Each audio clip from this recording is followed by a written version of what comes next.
Okay, good morning.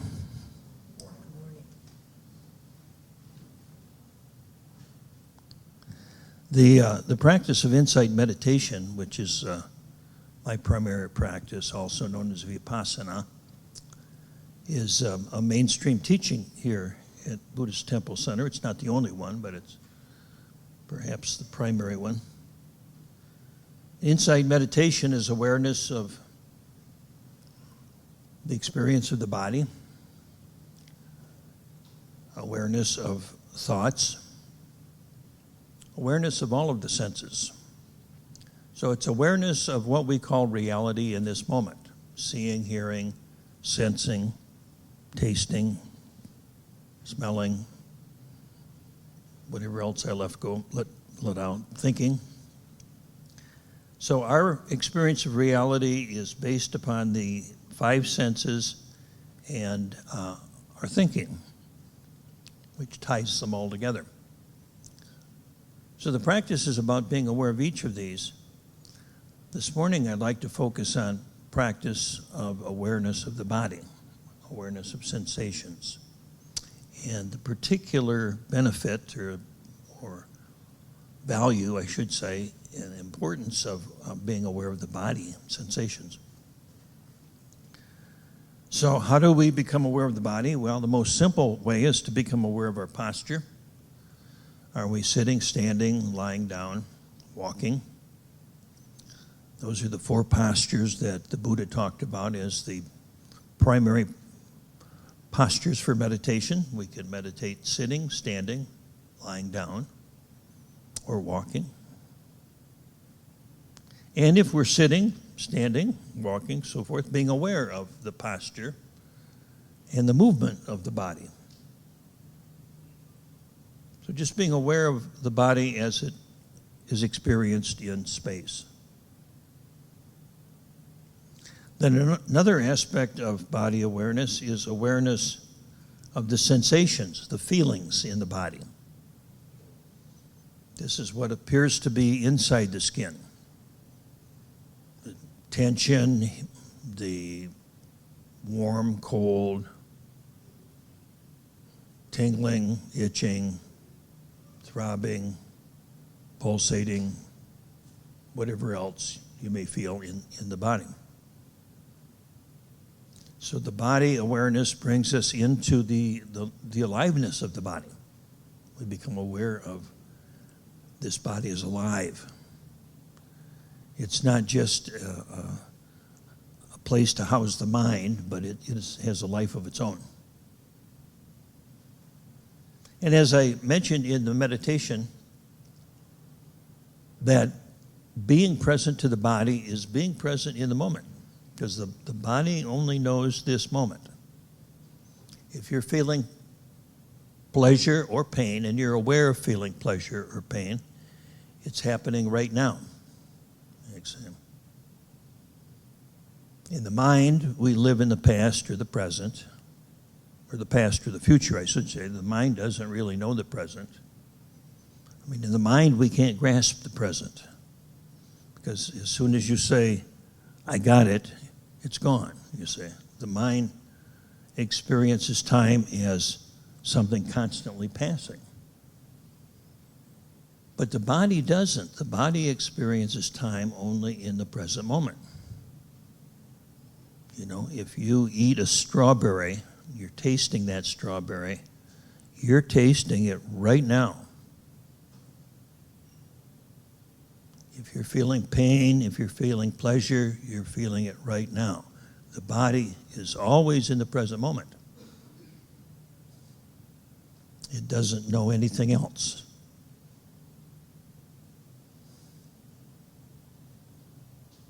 We, in our culture, learn at a very early age to numb our awareness of the body.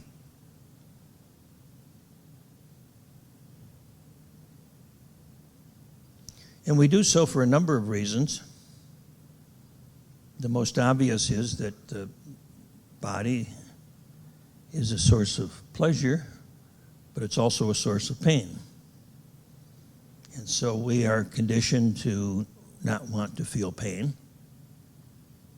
It's a very deep biological conditioning. And so we like to perpetuate the pleasure and to numb or avoid the pain. But unfortunately, we can't do that. If you numb one, you numb the other. See? So we numb the body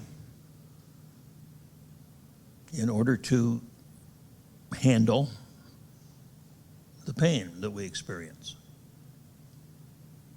Physical pain as well as emotional pain.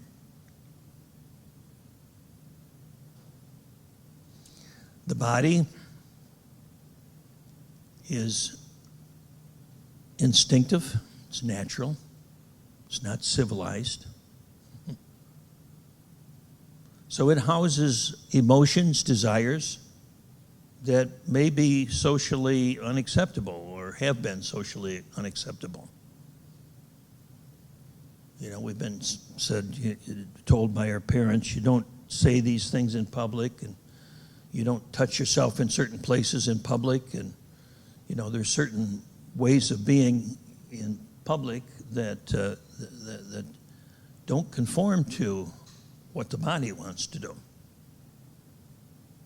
And so we numb our body once again. And of course, we ultimately know sooner or later that the body is mortal. It will die. And that's something that most of us don't want to think about. And so we, again, move out of our body a little bit further. So for many of us in the West, the body is sort of like what hangs under the mind. You know, the mind is up here and the body sort of goes along with it. Sometimes I say if we lived in a 10-story building, we'd live exclusively in the penthouse on the top floor and ignore the other 9 floors, you see.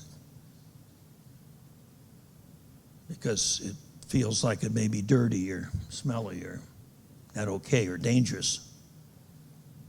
So we're prisoners of the penthouse.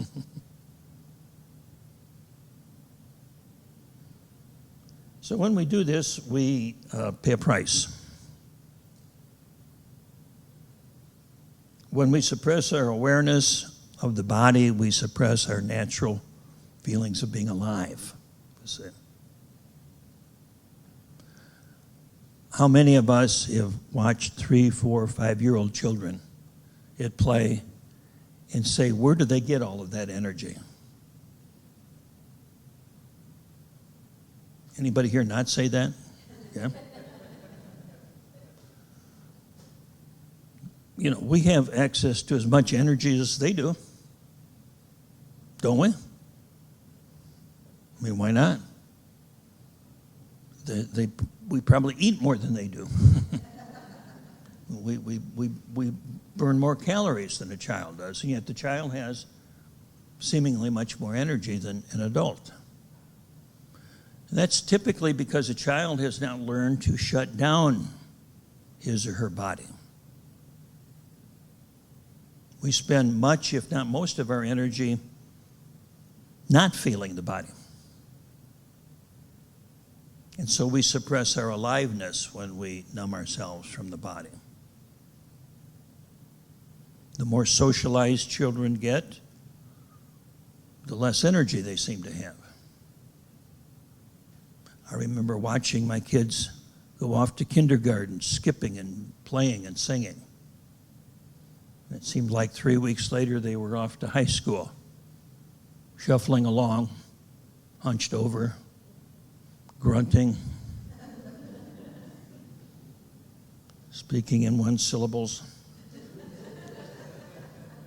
So what do we do to them, you say? In less than 10 years, we become enculturated. We become taught that it's not okay to feel things or do things or sense things. So, of course, there are societal rules that need to be followed in order to keep order. But we don't have to suppress our aliveness to do that. It's really not necessary. And when we suppress our awareness of the body, we also disconnect unwittingly from the natural world, because the body is very much a part of nature. And when the body becomes alien to who we think we are, nature becomes alien to who we think we are. You see, and when we're disconnected from our body, we can hurt nature and perhaps even other people without being seemingly impacted by it, because there's not the awareness that they are part of us. When we're fully connected with our body, we realize our body is not separate from all of nature and from all of beingness. I talked about this a couple weeks ago, realizing that the ultimate nature of the body is nature, and even beyond nature, it's all that is. So we pay a huge price when we numb, disconnect, and forget about the body. Not to mention the illnesses, et cetera, that develop in the body as a result of that as well. So there are many reasons, many good reasons for practicing awareness of the body. One good reason alone is simply for physical benefits, for healing, and for physical aliveness. John Kabat-Zinn, many of you have heard of his name. He developed something called mindfulness-based stress reduction, which is basically a secular practice of Buddhism, in a sense. And he teaches this practice purely for physical benefits. And he has written, and there are numerous studies that indicate that healing is promoted, wellness is promoted exponentially when we are present to the body. From a psychological perspective, many psychologists and psychiatrists recommend meditation for their patients. Not for necessarily any spiritual reason, but simply to learn to be aware and to relax.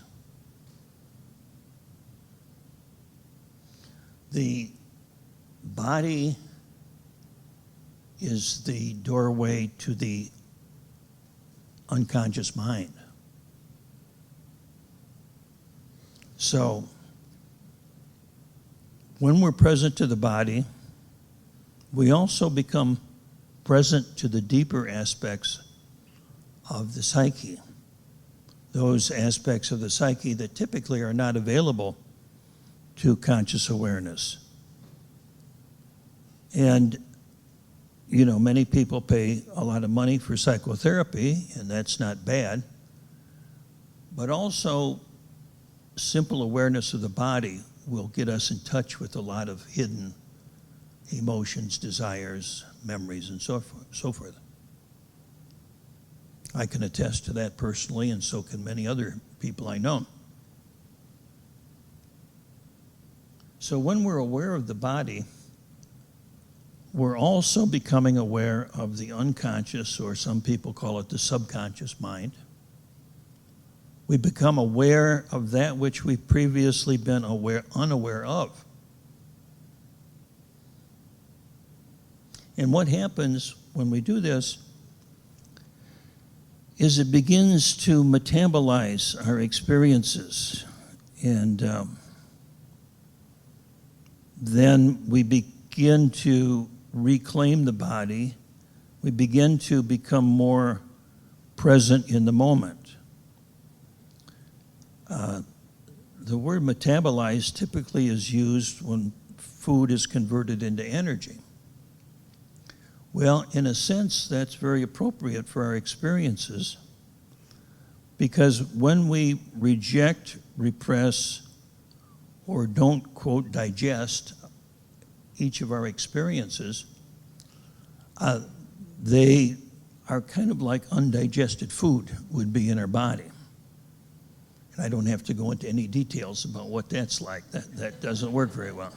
Okay. So many of us, we have constipated minds, okay? And it's not healthy or helpful. So as we begin to metabolize these experiences, we regain the natural aliveness of the body, as well as we move into a greater sense of wholeness. When we don't do this, we are unwittingly seeing the present through the eyes of the past. What we don't metabolize, what we don't process consciously, the unconscious, is going to color our perception of the present moment. And that has enormous consequences, most of which are not good. Because then we begin to see the world not as it is, but as we are. We see it through our unfinished business. So we see good people and bad people. We see friends and we see enemies. Not because that's the reality of who they are, but it's because it's our projection of who they are. What we've been taught about someone or some group of people or whatever it might be. So we may think we're living in the present moment, but we're reacting from the past. Two people may see the same person, and if one person sees someone that reminds him of his abusive father, that he's not healed the work from, he's going to respond to this person very differently than someone who doesn't have that background or that baggage. And if we're not aware of what's going on, if we're not aware of that projection, which we typically aren't, we're going to respond as if that's the way that person is. And so we live deluded. We live in a very deluded way. Deluded, as well as deluded. So, very quickly, some of the ways, we've already talked about it in practice. How do I become aware of the body? Well, bringing awareness to the body, just feeling the body sit or stand. Breathing. Just noticing whatever you feel. Making it a practice to do that. When you wake up in the morning, instead of jumping out of bed right away, if you can, just sit, breathe. What am I feeling in the body? Before you go to bed at night, during the day, every 15 or 20 minutes, just take a breath. What am I feeling in the body? What's going on right now? Not trying to analyze, fix, diagnose. It's not imaging the body. It's not trying to fix anything. It's just like, what does it mean to be alive right now? What does it mean to be alive right now in this moment?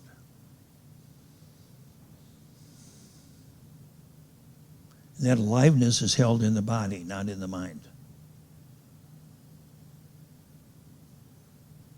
Another way that you can do it is to choose certain parts of the body, such as, let's just be aware of your left leg for 2 or 3 minutes.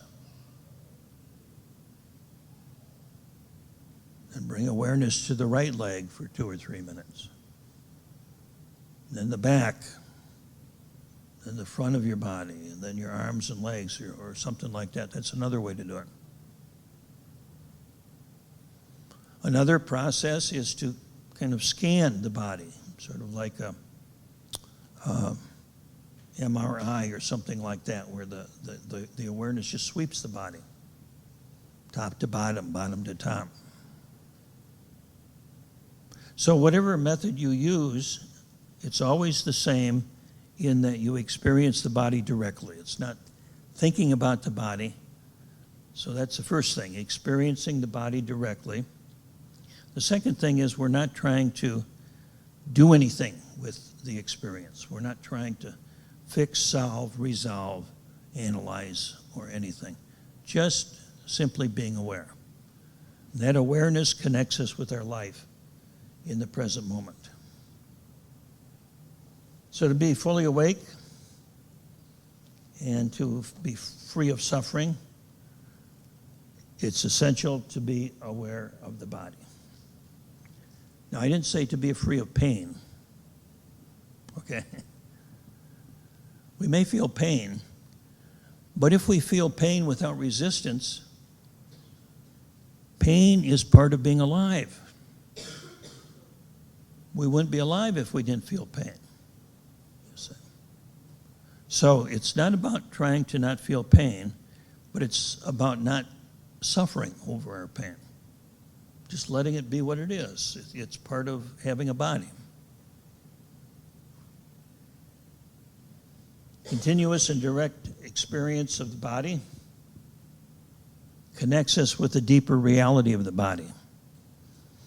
And I mentioned how the body is the connection to the unconscious mind, but even deeper than that, it's the connection to reality itself. The Buddha taught that awareness of the body is one of the foundations for liberation, freedom from suffering, for awakening.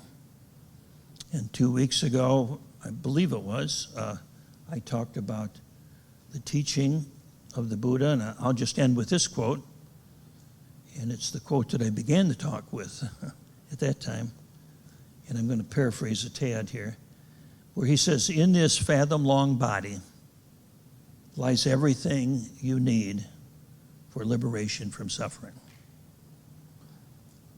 Within this fathom-long body lies everything that is needed for liberation from suffering. That's a powerful statement, and it's a true statement. So thank you for sharing your practice with us this morning.